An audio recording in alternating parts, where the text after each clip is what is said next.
welcome to this week's episode of VIP Boxing's Bell to Bell podcast. You know me, Steve Lillis, you know John Evans, and a special guest who we're recording this 1 o'clock on a Tuesday in the UK. He's got up early in the morning, he's done his training in New York, he's ready for a big fight. He's going to light up Madison Square Garden on St. Patrick's Day, or the St. Patrick's Day Eve, shall we say. It's Feargal McCrory. How are you, Feargal? I'm good, Steve. Thank you.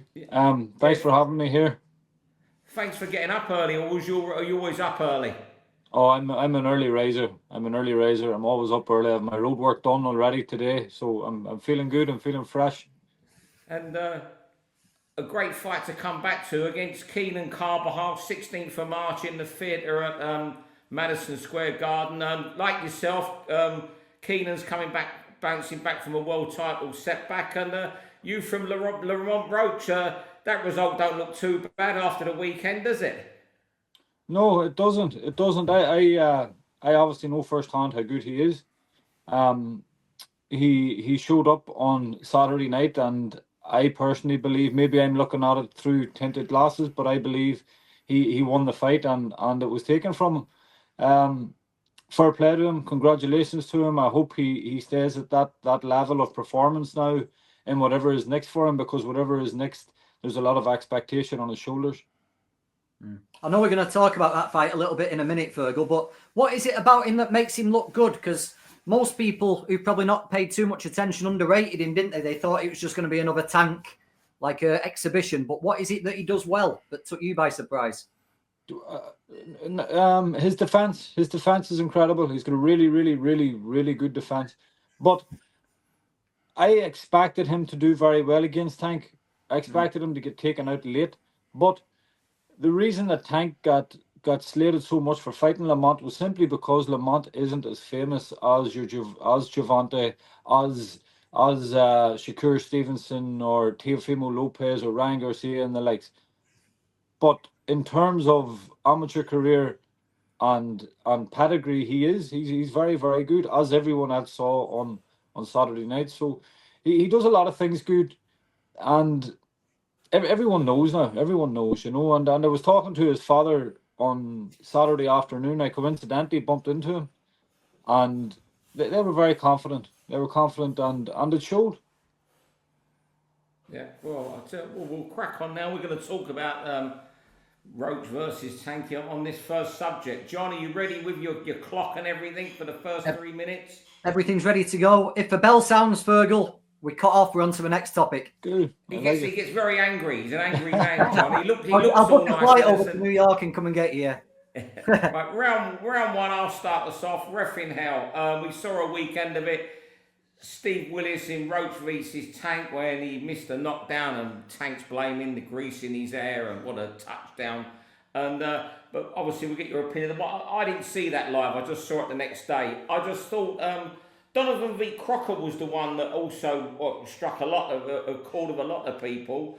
Now, obviously, get your guys' opinions. I think he hit him after the bell, so technically he was right, but it was how badly positioned Marcus McDonald was for that. It's almost like a football referee missing a really bad challenge because he's the wrong side of a defender and can't see it. I think in that they could have, this is where we need that sort of VAR in boxing for quick things. I think you would have seen that. The terrible what happened to Paddy Donovan, because he was absolutely brilliant, I thought, fantastic. But I thought the disqualification was right, albeit the referee could have maybe jumped in a bit quicker when the bell rang. Feargal, your opinion on both, really? Well, my opinion on Tank Davis going down with something in his hair, I mean, I think it's ludicrous, to be honest. It should have been a count. When can a fighter mid-fight call timeout? I've never saw it. And again, if the shoe had have been on the other foot, had Lamont Roach done that, what would have been the result? What would have been the outcome? I don't believe it would have been the same. On the Paddy Donovan Lewis Crocker event, he hit him after the bell. He did, absolutely. I don't totally agree with the first two warnings that resulted in the third warning becoming a disqualification. I believe they were both using the heads.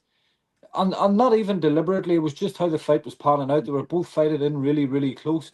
I thought the referee was giving Donovan a lot of warnings, verbal warnings before the public warnings, and listen, it makes for a great rematch. Yeah. John. I agree. I thought the referee made a rod for his own back and had to disqualify Donovan, but it was just the close quarters inside fight, wasn't it? If Crocker was being bothered so badly by the headbutts, when it was in his, he could have also stepped off, you know, if it was bothering him so much, but he was happy to be involved there. I thought the worst foul in that fight was the elbow Donovan threw. I thought that was the worst foul of the entire thing. But once he hit him after a bell, he had no choice but to disqualify him. Tank was outrageous. As Feargal says, I've got no idea how he's been allowed to get away with that.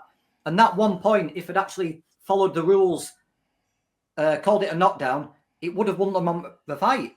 You know, I think that's probably the best cause I've ever seen for reversing a decision, because it was a blatant misrepresentation of the rules. Yeah, I did see something this morning, a couple hours ago. The New York Commission are looking at it now. Whether they can reverse it or what, I don't know. But just going back, you touched on Donovan. I thought the point deduction that was outrageous was the second one. Shortly before that was the one. It was incomprehensible, that one. But I'll tell you, as you said, Feargal, that rematch now, it's open air. Eddie Hearn must be rubbing his hands because Billy Nelson can talk world titles. The rematch is where the money is, and that's what you guys are in it for, besides the glory. Time, Steve. Round 2, John, over to you, staying on the Tank theme. Yeah, it's got to happen now. I'm not sure it will, because I think we'll chase the Roach rematch or other little things that come into play. But it's time for Shakur against Tank. You know, Shakur a little bit underwhelming against Josh Padley. I understand the circumstances on that, and I know his hand was bad as well. Tank, not disappointing because Lamont's a better fighter than Padley, but also just treading what feels like he's treading water a little bit. I think we've got to get Tank and Shakur in the ring now. After seeing Beterbiev and Bivol, I think it's the best fight in boxing. They're both at the peaks. Style versus style. Personality versus personality. I just think this is the best fight we've yet to see in boxing, and I think it should really take place next. Feargal? Yeah, I agree. I would love to see them. I would also love to see Lamont get his revenge. But, you know, Lamont, Shakur, 2 superstars, 2 pound-for-pound stars. I would love to see Shakur in there with someone with the dynamite punching power of a Tank Davis. Yeah. Someone that... But I would like to see Tank put it on him as well. I want to see someone that can make Shakur really, really work like Dos Santos did a few years ago and take him out of his comfort zone. But listen, that's a fight we got to get. And we can't wait another 2 years or 3 years for this. It can't happen, because if Shakur goes up again, he's big enough. I don't think Tank is going to want to go to 140. He's small. It needs to happen now. Yeah, the great thing is with this Turkey guy, he's at excellency running the show.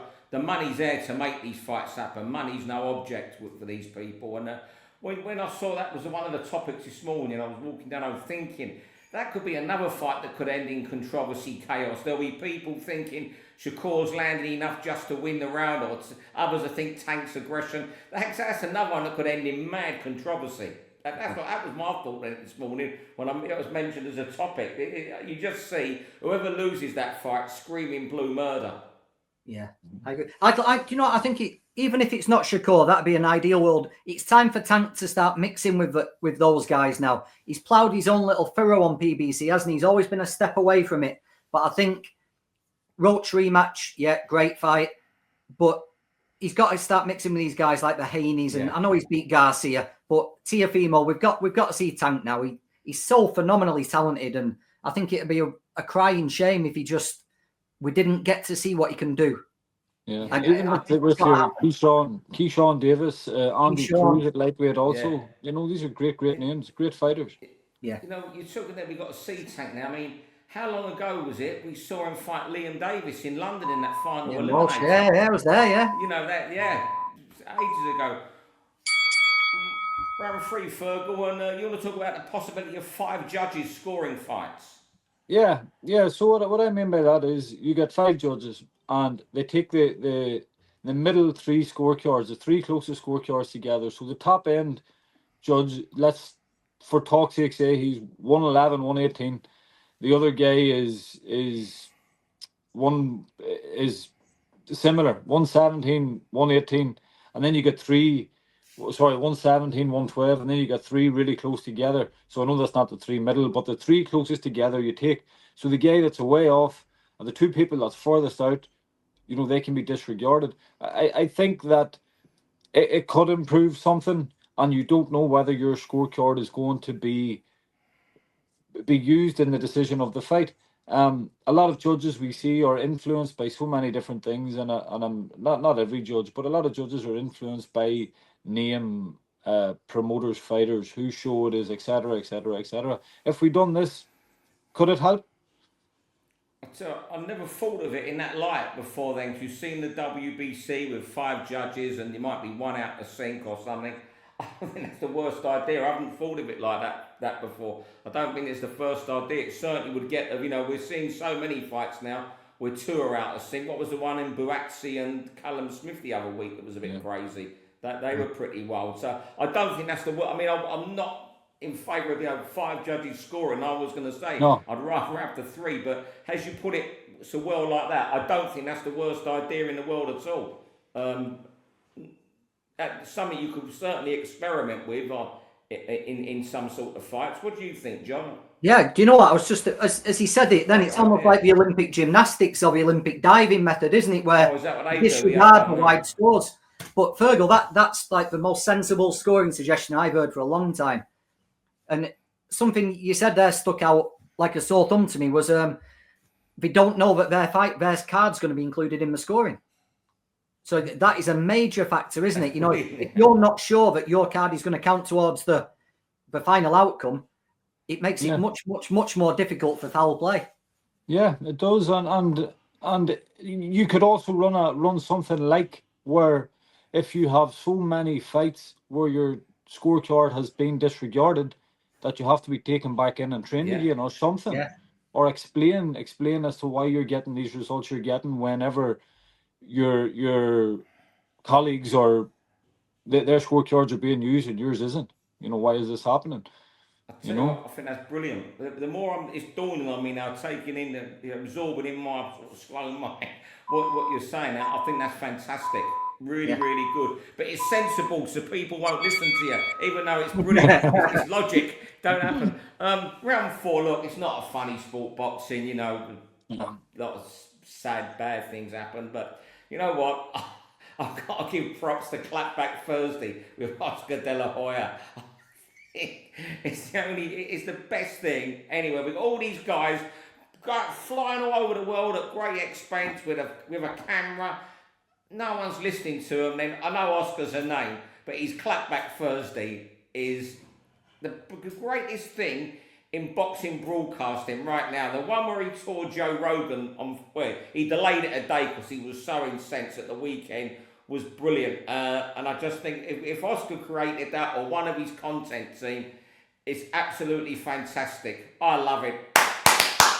John. It's mad, isn't it?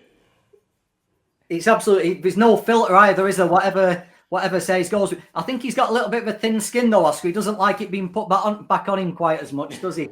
But it just goes to show, a little bit of imagination and something so simple. We send these big camera crews around, don't we? Feargal, how many times have camera people shown you punching the bag or looking hard into the camera while you're wrapping your hands? And just something so simple has just broke through. So it's a good little bit of imagination, I think. It's good. Yeah, I think it's great. It's harmless, really, what he's doing. He's calling people out on things he doesn't agree with. And as Steve says, he's getting a lot of attention. And it's great. He's funny. It's with this new generation coming in also to boxing, your Jake Paul people, they'll enjoy this. And it could open up the door for them to look at the likes of Oscar's fighters and what he's involved in and proper fighting, So I think it's good. I enjoy what Oscar's doing. I really do. Yeah. Where does it go next, though, Steve? What's the next step? Are we going to get like a live camera in contract negotiations? And where's it going to go with? It's just the content. It's just John, you keep saying on it, and you just mentioned the Feargal. So much content is the same, and it's just different. Whether it upsets people or not, it's different. And in this sport, you need sometimes. Look, this isn't a sport to be laughed at. I see these people just joke about it. It's not a funny sport. You know, we're going to look what happened to the poor guy in Big Ball John Cooney the other week, but that is it's just original and it's great content. And these guys who go around the world with their phones and think they've got a broadcast channel, just come up with some new ideas like that, because it's a legendary. And you know what? When I was lucky enough to go around the world covering boxing, I've seen Oscar at some, and you know he's at pretty low times, but I like him. I like this brand of Oscar De La Hoya. You know, I won't say F.U. Canelo because I love Canelo. There you go. Round 5. Over to you, John. Great and enormous female fight in London on Friday. Yeah, Natasha Jonas and Lauren Price, welterweight unification fight, Royal Albert Hall. Apparently a big sellout, all-female card. I'm just wondering, is it one step too far for one of them? Is it one step too far for Natasha Jonas at this stage of her career to be taking on a real slick, clever, super fit, super strong girl like Lauren? Or is it one step too early for Lauren? Because I don't think Lauren's really been proven yet. She fought a very, very poor Jessica McCaskill, and now she's jumping in with Natasha Jonas, who's proven at this weight. So is it one step too early for Lauren, or is it one step too far at this stage for Natasha? It's you know what's incredible, John? Tasha's 41. People don't seem to pick up. She's 41 in June or July. Sorry, Tasha, I won't stick a few months on you. And when she was fighting at the Olympics, I think that year, Lauren was fighting in the European youths. But you know what? She hasn't done it yet. But I think Lauren's experience in the amateurs as well. You know, she had a long amateur career. You know, going back to, I say, even in 2012, she was fighting at an elite level. You know, in European youths. I've got a feeling that it might be Lauren's night in this. Just the youth might count in this fight. But you know what? If Tasha, no one seems to pick up on Tasha's age because she looks so young and so healthy. If that was a guy at 41 achieving what she's done and where she's bounced back from defeat, she'd be lauded a lot more. Yeah. I think it's a good fight. I believe I'm leaning towards Lauren in this fight myself. I don't think it's too early. Natasha's age could very well play a part in it. Her experience, though, could carry her through. Also, it's intriguing. I'm looking forward to it, but I don't want to stay on the fence on every question, so I will go with Lauren personally. Yeah, I would. I'm going to pick Lauren as well. I think she'll just land cleanly and regularly on Natasha. I think she's that clever to be able to do that. And we've seen Natasha doing well in these fights, but she's been able to control them from the off, hasn't she? She's controlled the pace. She's not been forced to work at a high tempo. I think Lauren might force her to work at an uncomfortable tempo, and she's very good at punch picking, Lauren. So, yeah, I'm going to pick Price. Might be clearer than we think as well in the end. But you know what? You can't write Tasha off, and I think bookies have her 7-2, I'm told. No, she can punch. 3.5 to 1. She can punch. She's got that experience. There we go. Yeah. Wow, it's flown today. Flown. Round 6. Over to you, Feargal. A brilliant topic. Boxing at Times Square. We've heard it all and seen it all. Turkey's delivering, isn't he, mate? Huh? He really is. You know, and obviously with me being in New York, I'm familiar with Times Square, so it's interesting to see how he does it. I actually only saw this morning that it's going to be 3 fights, first come, first serve. It's free. I saw that. So I was wondering, how does he charge in? How does he work security? How does he work these shops and compensate them for what they may have to close? It's great. It's great. Where do we go next? Where can we end up? I know they've got the Alcatraz. There's talk of it. They're amazing what we're doing in boxing. What he is doing in boxing. It's brilliant. Times Square. I mean, I was thinking that this morning, as you all know, you've all been to New York. Is it 7th Avenue and Broadway? How do you close that off? How do you shut? How much must it be costing to shut down Times Square? There was who did a film? Someone did a film there, and they paid millions to shut it down for a few hours to do some filming there. I can't think who it was. I should have looked this morning. I remember that happened there. I mean, it only shuts New Year's Eve. I mean, people. I was reading up on this New Year's Eve there. everyone goes in there for hours for New Year's Eve waiting to see the ball drop, but there's no toilets anywhere. You can't go in the hotels or restaurants. And I was reading that guys go in there in diapers because they want to be there for ages. If you're having a few beers before, you're going to have to wear a nappy outside your pants or something. Just be honest, you know. I mean, I don't know. It's just crazy. I think it's brilliant. These Saudi they got trillions, these Saudis. His Excellency and his mates, they could count $100 bills for the rest of their lives till the day they're 6 foot under. They won't stop counting. They've got so much money. And imagine the backdrop, what it's going to be. With the Ring magazine logos and what's the game he's trying to promote? Is it Fatal Flaw? I mean, it's going to be iconic, you know, pictures that like you can't. But he's most probably taken over all the advertising boards, I'm guessing, to have Ring and Fatal Flaw on it. It's just phenomenal. It's absolutely brilliant, absolutely sensational. Yeah, I agree, and it draws more eyes to the sport, doesn't it? People who might not have watched this card, as good as it is, they're just going to watch it for the spectacle. That's exactly what we need.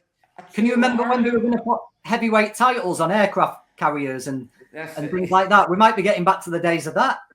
But I'll go back a long time to the 90s when HBO pay-per-view, TVKO and all that was the be-all and end-all in boxing. And I was at sport then, and you'd be out there covering a fight, and you'd write actual story for the day about a Lennox Lewis billboard for his fight with Tony Tucker being in Times Square, showing he's arrived, and now they're fighting there. Oh, it's nuts. Absolutely brilliant. Yeah. Oh, fellas, that's race by. Fergal, what a magnificent guest you were, and up there in the top 3 or 4, mate, I think, John Fergal there.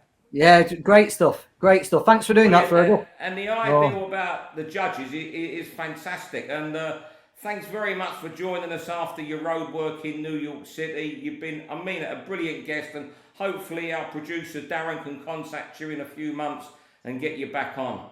Thanks for having me, lads. Honestly, it's great to come on and speak boxing with people who know what they're talking about and understand it. And I appreciate the invite also. It's great. No, it's brilliant. And all we can do is wish you all the best against Keenan Carbajal and how good it's going to be in Madison Square Garden that night. I know you're downstairs, it'll still be brilliant. I was there when Michael Jennings fought Cotto. I've luckily been there a few times, but John Duddy was on the undercard. He must have had 10,000 Irishmen in there. It was in February, I think, that fight on a Memorial weekend. Oh, mate, and the atmosphere in there they created, and the hatred poor Michael Jennings got from the Irish crowd, the Puerto Rican crowd, it was incredible. I wouldn't want to be an English. I wouldn't want to be looking after an English fighter fighting in there that night anyway. No, everyone's welcome. Yeah, thanks very much, John. Thank you as always, and we'll be back with Bell to Bell hopefully next week. Thanks very much, everyone. Take care, lads. Bye. For all boxing info, news, and latest interviews, amateur and pro across the north, click and subscribe. VIP Boxing Promotions. Also, Twitter, Instagram, and Facebook.